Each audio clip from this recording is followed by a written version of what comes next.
Pred rokmi som bol na individuálnych duchovných cvičeniach.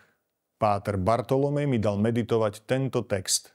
Bratia, všetko pokladám za stratu pre vznešenosť poznania Krista Ježiša, môjho Pána.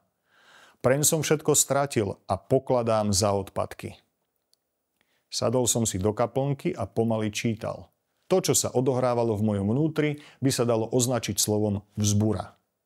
Urazilo ma, že všetko, čo som doteraz vo svojom živote dosiahol, mám vnímať ako stratu či dokonca odpadky.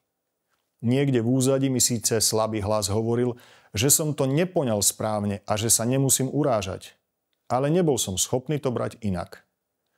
A aj keď sme sa každý deň sústredili na iný text písma, tento mi neustále rezonoval v hlave.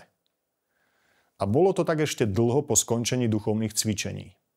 Je ponižujúce, povedal by som, až proti prirodzenosti, povedať o pracovných úspechoch, dosiahnutom vzdelaní i majetku alebo o šťastnej rodine, že je to strata či odpadky. V pozemskej hierarchii hodnôt to tak nevyzerá. No keď aspoň pripustíme, že existuje aj iná dimenzia, myslím večnosť a spoločenstvo s Bohom, tak potom by sme mohli pripustiť, že keby sme kvôli nezriadenému budovaniu pozemských hodnôt mali stratiť večnosť, tak to už dáva tejto vete iný zmysel. Nič z toho, čo hovorím, nejde proti vzdelaniu, hmotným statkom či nebodaj rodine.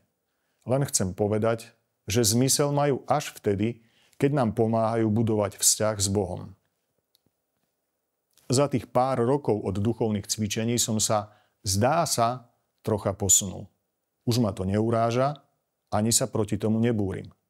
Pre niekoho málo, ale lepšie ako nič.